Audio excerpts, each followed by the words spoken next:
Nah, yang hilang dari peradaban modern adalah Allah itu tidak begitu hadir di hati kita. Saya sering cerita di mana-mana, teks hadis itu sebenarnya berbunyi gini, ini hadis sahih. Mangka na yu'minu billahi wal yaumil akhir fal yukrim jarohu. Ada yang fal yukrim jarohu doifahu, ada yang fal yakul khairan aul yasmut. Siapa yang iman dengan Allah dan Rasul maka harus memuliakan tetangganya, memuliakan tamunya. Dulu itu ada seorang ulama dipanggil anak muda, dibully terus sekarang. Wahai kiai, datang ke rumah saya. Datang kiai itu. Setelah sampai ke rumah orang itu, silakan kiai kembali ke rumahnya. Saya tidak butuh kiai. Kiai itu dengan riang kembali. Setelah di rumah dipanggil lagi. Pak Yai, silakan datang ke rumah saya. Datang lagi. Ya senyum-senyum kiainya santai. Wah, nggak jadi butuh Pak Yai. Silakan kembali lagi. Sampai 3 kali. Oh itu kalau rektor digitukan marah itu. Dosen marah. Kiainya santai. Santai, senyum-senyum, rileks. Ketika ditanya, kenapa Pak Yai tidak tersinggung? Jawabannya unik. Anak muda, saya ini senang sekali nuruti perintah Allah, disuruh menghormati tetangga. Sehingga ketika Anda manggil ya saya datang. Ketika Anda nyuruh pulang ya saya pulang. Saya senang sekali nyenangkan tonggo. Dan itu perintah Allah, jadi tidak ada hubungannya dengan kamu. Wah, pemudanya nangis minta dimaafin. Kalau kita kan enggak, kita ini dosen, kiai, mungkin kita doktor, mungkin kita profesor. Tapi kita ini sering didikte oleh orang bodoh. Kalau orang bodoh itu jengkel, lo kita ya jengkel. Lo kamu jengkel, dijengkelkan orang bodoh itu namanya terdikte. Itu bodoh apa pinter? Oh itu tidak pinter sama sekali. Kalau betul-betul kamu pinter, hanya bisa didikte oleh Allah Subhanahu wa Ta'ala. Jadi antara hukum Allah apa? Wa ahsin man asa'a ilaika, berbuatlah baik sama orang yang berbuat buruk sama Anda. Itu dikteannya Allah. Kalau dikteannya orang-orang bodoh kayak dimangkel ben mangkel, terus kamu mangkel. Itu bodoh apa pinter? Nah, problem kita kekinian adalah wong pinter, wong bodoh itu podo-podo bisa didikte oleh sekelilingnya. Terus karuan wataknya perempuan seperti itu, wataknya anak-anak seperti itu, kita didikte. Anak-anak jengkelin kita mangkel, berarti kita didikte oleh orang bodoh.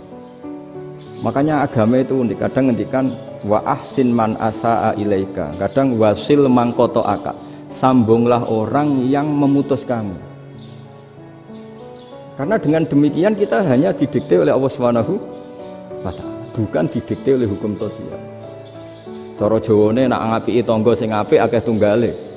Berbuat baik sama yang berbuat baik pada kita itu, mbok orang fasik ya seperti itu, maling ya seperti itu, sama. Tapi kalau berbuat baik sama orang yang berbuat jelek sama kamu itu baru luar biasa. Dan memang teksnya hadis wa ahsin man asa'a ilaika, berbuat baiklah sama orang berbuat buruk sama kamu. Jadi nggak boleh orang didikte. Makanya ngaji di sini diantaranya saya akan cerita dalam sebuah hadis sahih, dalam hadis hasan yang diriwayatkan Imam Tirmidzi, ada kalimat dari Rasulullah SAW. Dawe Nabi, la takunu imma'atan taquluna in ahsanan nasu ahsanna wa in dzalamu dzalamna walakin watti'u anfusakum in ahsanan nasu an tuhsinu wa in asa'u alla tazlimu. Kamu jangan jadi orang yang mudah diombang-ambingkan oleh orang sekeliling kamu, yaitu kamu mengatakan jika orang baik ke saya akan baik, jika orang buruk ke saya juga akan membalas buruk. Itu namanya Anda didikte. Tapi berkomitmenlah kamu akan berbuat baik meskipun orang lain berbuat buruk. Nah sekarang logika sosialnya begini, kalau di Indonesia itu ada 1000 kiai, ada 1000 profesor yang ingin membenahi Indonesia, rata-rata orang awam itu semau gue, terus mereka mendikte kita, perilakunya agak simpatik, perilakunya jengkelin, terus 1000 profesor ini ikut jengkel, itu kira-kira jadi solusi apa goblok bareng ya? Sama 1000 kiai ini ikut jengkel, ini jadi solusi apa goblok bareng? Goblok bareng. Nah problem sekarang kita ini biasa didikte orang bodoh. Nah makanya ciri khas orang muslim itu kata Nabi, mangkana yu'minu billahi wal yaumil akhir. Jadi baik tetangga karena perintahnya Allah dan Rasul. Pentingnya apa? Bedanya karena berbuat baik ini perintahnya Allah, mbok tonggo rapik lah kita tetap apik karena perintahnya Allah dan Rasul.